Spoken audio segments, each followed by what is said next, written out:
Hi friends, video నచ్చితే like చేయండి. ఇక వెంకట్రావు పానకం అని అబద్ధం చెప్పి మందుని పంతులు గారికి ఇవ్వడంతో ఇక అది తాగేసి ఇంకొకటి ఉంటే ఇవ్వరాదయ్యా అని అడుగుతూ ఉంటాడు. మీకు ఇంకొకటి ఇవ్వాలి అంటే అలా పక్కకు రావాలి పంతులు గారు, బయట కారులో ఉంది. నేను పదే పదే గ్లాస్ తో మీ దగ్గరికి తీసుకొచ్చాను అనుకోండి, ఏం తాగుతున్నారో అని అపార్థం చేసుకుంటారు ఈ పాడు జనం అని వెంకట్రావు చెప్తూ ఉండగా, కరెక్టే, నువ్వు కరెక్టే మాట్లాడుతున్నావు అయ్యా, పద పద అని పంతులు గారు వెంకట్రావుతో కలిసి వెళ్ళబోతూ ఉంటారు. అంతలో పద్మ పెళ్లికి వచ్చిన ఆడవాళ్ళ మెడలో ఉన్న నగలు చూస్తూ మాట్లాడుతూ ఉండగా ఇక పార్వతి వచ్చి వెంకట్రావుని గమనిస్తూ, వదిన వదిన అటు చూడు, పంతులతో అన్నయ్య ఏం మాట్లాడుతున్నాడో అని చూపిస్తూ ఉండగా, పెళ్లి ఆపే పనిలో ఉన్నట్టున్నారు, మూడు ముళ్ళు పడే వరకు మనం జాగ్రత్తగా చూసుకోవాలి అని పద్మ పార్వతి ఇక వెంకట్రావుని గమనిస్తూ వాళ్ళ వెనకాలే ఫాలో అవుతూ వెళ్తూ ఉంటారు. అంతలో సుందరం వచ్చే, ఏ పద్మ అంటే పనంతా ఎక్కడుంటే ఎక్కడికే వెళ్తున్నారు, వెళ్లి అక్షంతలు కలపండి అని చెప్తూ ఉండగా, అయ్యో అమ్మ, లక్ష్మి పెద్దమ్మ వచ్చిందే అని పద్మ చెప్పడంతో, అవునా ఎప్పుడొచ్చిందే, ఎక్కడుందే అని సుందరం అడుగుతూ ఉంటుంది. అదిగో అక్కడ అక్కడ అని పద్మ చూపిస్తూ ఉండగా, అవునా దాన్ని చూసి అన్నాలైందో, వసే లక్ష్మి అని అనుకుంటూ ఇక సుందరం అక్కడి నుంచి వెళ్తూ ఉంటుంది. ఇక పద్మ పార్వతి హడావిడిగా బయటికి వస్తూ ఉంటారు. ఇక వెంకట్రావు పంతులు గారిని కారు వద్దకు తీసుకెళ్లి, మీరు ఇక్కడే ఉండండి, నేను తీసుకొస్తాను అని కారులో ఉన్న బాటిల్లో మందుని గ్లాస్ లో పోసుకొని తీసుకొచ్చి పంతులకి ఇవ్వగానే, అబ్బబ్బా ఎంత బాగుంది, నేను ఎన్నో పెళ్లిల్లో పానకాలు తాగాను గాని ఇంత అద్భుతంగా ఎక్కడా లేదయ్యా, అద్భుతం అని చెప్పేసి చాలా హ్యాపీగా పంతులు గారు ఆ డ్రింక్ తాగుతూ ఉంటారు. ఇక పద్మ పార్వతి వీళ్ళిద్దరూ ఎక్కడికి వెళ్లారు అని వెతుకుంటూ వస్తూ ఉంటారు. ఇక పంతులు ఆ డ్రింక్ తాగి మళ్ళీ మళ్ళీ పొయ్యమని అడుగుతూ ఉంటాడు. ఇక మళ్ళీ కూడా వెంకట్రావు గ్లాస్ లో మందు పోసి ఇవ్వగానే అది తాగి పడిపోతున్న స్థితిలో ఉన్నా కూడా ఇంకో గ్లాస్ అని అడుగుతూ ఉంటాడు.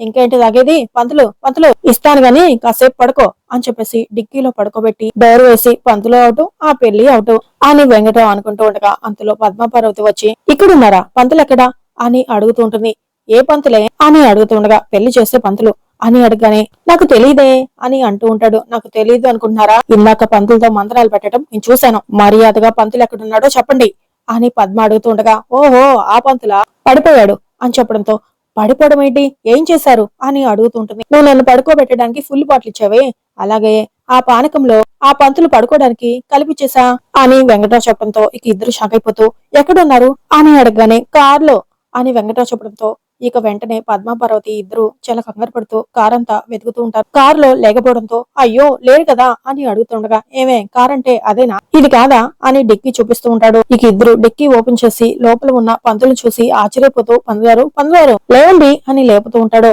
కానీ పందుగారు లేచినా కూడా పానకం అని కలవరిస్తూ ఉండగా, ఇంకో గ్లాస్ పానకం అంట పోయండి అని వెంకట్రావు సెటైర్ వేస్తూ ఉంటాడు. ఇక పద్మ ఎంత లేపినా కూడా లేకపోవడంతో, ఎంత తగ్గించావు అని అడుగుతుంటుంది. మొత్తం తగ్గించానే, ఫుల్ ఖాళీ, పెళ్లి ఖాళీ అని చెప్పేసి ఇక వెంకట్రావు నవ్వుతూ అక్కడి నుంచి వెళ్తూ ఉంటాడు. ఇక పద్మ పార్వతి చేసేదేం లేక పెళ్లి మండపం దగ్గరికి వచ్చి చాలా టెన్షన్ పడుతూ ఉంటారు. అంతలో వెంకట్రావు కూడా వాళ్ళ దగ్గరికి వచ్చి నిలబడి చూస్తూ ఉంటాడు. ఇక ఈ లోపు జానకి రామాన్ తీసుకొచ్చి పీటల మీద కూర్చోబెట్టగానే అంతలో శ్రీను లోపల చాలా టెన్షన్ పడుతూ ఉంటాడు. ఇక పార్వతి, వదిన, పెళ్లి కూతురు పెళ్లి పిట్టల మీదకి వచ్చేస్తుంది, ఇప్పుడు మంత్రాలు చదవడానికి పంతులు లేడు, ఇప్పుడు ఎలా అని అడుగుతుండగా, నువ్వు ఆగు అని చెప్తూనే ఇక వెంకట్రావు వైపు చాలా కోపంగా పద్మ చూస్తూ ఉండగా, నేనేం చేయలేనా, ఈ వెంకట్రావు తలుచుకుంటే ఈ పెళ్లి ఎలా ఆపగలడో చూడు అని వెంకట్రావు మనసులో అనుకుంటూ ఉంటాడు. అంతలో జానకి వచ్చి, పద్మ పంతులు గారు ఏరి అని అడుగుతుండగా, ఏమో అని పద్మ పార్వతి చెప్తూ ఉండగా, అంతలో అక్కడికి సుందరం వచ్చి, ఏంటే ధ్యానానికి కూర్చోబెట్టినట్టు అలా కూర్చోబెట్టారు, గౌరీ పూజ ఇంకా మొదలు పెట్టలేదా, ఆ పంతులు గారు ఏరే అని సుందరం అడుగుతుండగా, పంతులు ఏరి అని ఎలా అడుగుతుందో చూడు, అంతా నువ్వే చేసావు అని పద్మ అంటుంది. నేనేం చేశానే అని సుందరం అడుగుతుండగా, నీ వల్లే పంతులు పడిపోయాడు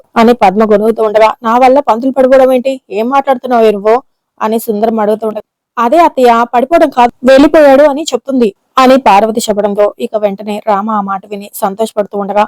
ఎక్కడికి వెళ్ళిపోయాడే అని సుందరం అడుగుతుండగా, ఏట్లో వెళ్లి ఎత్తుకుని పట్టుకుని రా పో అని పద్మ గొనుగుతూ ఉండగా, అయ్యో ఏమైంది నీకు అని సుందరం అడుగుతూ ఉంటుంది. ఏం లేదులేమ్మా, పో నువ్వు అని పద్మ చిరాగ్గా మాట్లాడుతూ ఉంటుంది. అంతలో అక్కడికి రఘురాం శివరాం ఇద్దరు వచ్చి, ఏమైంది అని అడుగుతుండ, పెళ్లి ఇలా ఆగిపోతుంది అని అనుకోలేదు బావగారు అని వెంకట్రావు అంటూ ఉంటాడు. ఇక పెళ్లికి వచ్చిన వాళ్ళు అలాగే రఘురాం శివరాం అందరూ షాక్ అయిపోతూ, ఏంటి అని అడుగుతుండగా, పంతులు బావగారు ఉన్నట్టుండి వెళ్ళిపోయాడు అని చెప్తూ ఉండగా, పంతులు మాయమయ్యాడా, ఇందాక వరకు మండపంలోనే ఉన్నారు కదా అని అడుగుతుండగా, ఇప్పుడు లేడు బావగారు, చిన్నప్పటి నుంచి రామలక్ష్మి శ్రీను కల్మషం లేకుండా ఒకరికొకరు ఇద్దరు కలిసి పెరిగారు, ఈ పెళ్లి ఆ దేవుడికే ఇష్టం లేదనుకుంటా బావగారు, అందుకే ఇలా జరిగింది, అందుకే ఆ పంతులు పడిపోయాడు అని వెంకట్రావు పొరపాటున అనేస్తూ ఉండగా పడిపోవడం ఏంటి బావగారు అని రఘురాం అడుగుతుండగా అదే బావగారు వెళ్ళిపోయాడు అంటున్నా అని వెంకట్రావు అంటుంటే పొద్దున్న ఏమైనా తాగావా బావా ఏదేదో మాట్లాడుతున్నావు అని శివరాం అడుగుతుంటాడు నేనా మందా రామరామ చూడు బామర్ది ఉఫ్ఫు అని నోటితో ఊది మరి వెంకట్రావు చూపిస్తూ ఉంటాడు నా కొడుకు పెళ్లి పెట్టుకుని మందు తాగుతానా ఏంటి బామర్ది నువ్వు అని అంటూ ఉండగా పెళ్లి ఆపడానికి పంతులకి మందు పట్టించి పడుకోబెట్టింది మీరే అని అన్నయ్యకి చెప్తే మీ ప్రాణం మీదకు వస్తుంది నా తాలే తెగుతుంది అని ఆగుతున్నాను లేదంటే మిమ్మల్ని అని పద్మ మనసులో కొనుక్కుంటూ చాలా కోపంగా వెంకట్రావు వైపు చూస్తూ ఉండగా అంతలో పెళ్లికి వచ్చిన వాళ్ళు ఏంటి రఘురాం గారు పంతులు గారు లేరు అంటున్నారు విడ్డూరంగా ఉంది పెళ్లి పందిట్లోంచి పంతులు మాయమైపోవడం ఏంటండి అని అడుగుతుండగా శివ పంతులు గారికి ఫోన్ చేయి అని రఘురాం చెప్తూ ఉండగా బాగా ముందు కొట్టేసి పడిపోతే ఫోను ఎలా తీస్తారు అని పార్వతి మనసులో అనుకుంటూ ఉండగా అన్నయ్య ఆ పంతుల్ని నమ్ముకుంటే పెళ్లి ఆగేలా ఉంది వేరే పంతుల్ని ఎవరినైనా పిలిపించన్నయ్య అని పద్మ చెప్పడంతో శివ వెళ్లి ఆ పంచుడు అని రఘురాం చెప్పడంతో అలాగే అన్నయ్య అని చెప్పేసి శివరాం వెళ్ళగానే పార్వతి పద్మ కూడా అక్కడి నుంచి వెళ్తూ ఉంటారు అంతలో బిట్టు వెళ్లి శ్రీనుతో బావా పీటల మీదకి తీసుకెళ్తారని నించున్నావా అది ఇప్పుడే అవదలే నువ్వు కూర్చో అని చెప్తూ ఉండగా ఏమైందిరా అని శ్రీను అడగగానే పంతులు కనబడట్లేదంట ఏమైపోయాడో అని బిట్టు చెప్పడంతో ఇక వెంటనే శ్రీను చాలా సంతోషపడుతూ ఉంటాడు ఇక మరోవైపు అస్మిత సార్ మీరేమో రామలక్ష్మి పెళ్లి ముహూర్తానికే మన పెళ్లి అంటున్నారు నేనేమో పంతులు గారిని డైరెక్ట్ గా తాళి మంత్రాలు చదివేయమన్నాను ఇలా వెయిట్ చేస్తూ గోళ్లు గిలుకోవడం కంటే పీటల మీద కూర్చొని పంతులు గారు చెప్పినట్టు చేయటం బెటర్ కదా సార్ పీటల మీద కూర్చుందాం రండి అని అస్మిత పిలుస్తూ ఉంటుంది సరే వెళ్దాం పదా అని అస్మితతో కలిసి పీటల దగ్గరికి వెళ్తూ ఉండగా అంతలో అక్కడికి ప్రేమిల తన హస్బెండ్ ఇద్దరు వచ్చి శౌర్య ఆగరా అని అరుస్తూ ఉండగా మీరు నా పెళ్లికి రాలేను అని చెప్పారు కదా ఎలా వచ్చారు ఎందుకు వచ్చారు అని శౌర్య అడుగుతుంటాడు దేవతలాంటి రామలక్ష్మిని వదిలి ఈ అహంకారిని పెళ్లి చేసుకుంటున్నందుకు రాకూడదనే అనుకున్నాం రా కానీ కళ్ళ ముందు నా కన్న కొడుకు చేతులారా తన జీవితాన్ని నాశనం చేసుకుంటుంటే రాకుండా ఉండలేకపోయాం వద్దురా శౌర్య ఇప్పటికైనా మించిపోయింది లేదు మా మాట విను ఈ పెళ్లి చేసుకోవద్దు అని వాళ్ళ అమ్మా నాన్న చెప్తూ ఉండగా నాన్న పెళ్లి మండపానికి వచ్చి ఇలాగైనా మాట్లాడేది అని శౌర్య అడగగానే మరేం చేయమురా ఇంటి దగ్గర నుంచి చెప్తూనే ఉన్నాం ఈ పెళ్లి వద్దు వద్దు అని వింటున్నావా నువ్వు ఆయన ఈ అస్మిత గురించి మాకన్నా నీకే బాగా తెలుసు నిన్ను రామలక్ష్మిని విడతీయడానికి అడ్డమైన పనులు చేసిన తనని ఎలా పెళ్లి చేసుకుంటారా వద్దురా శౌర్య నా మాట విను అని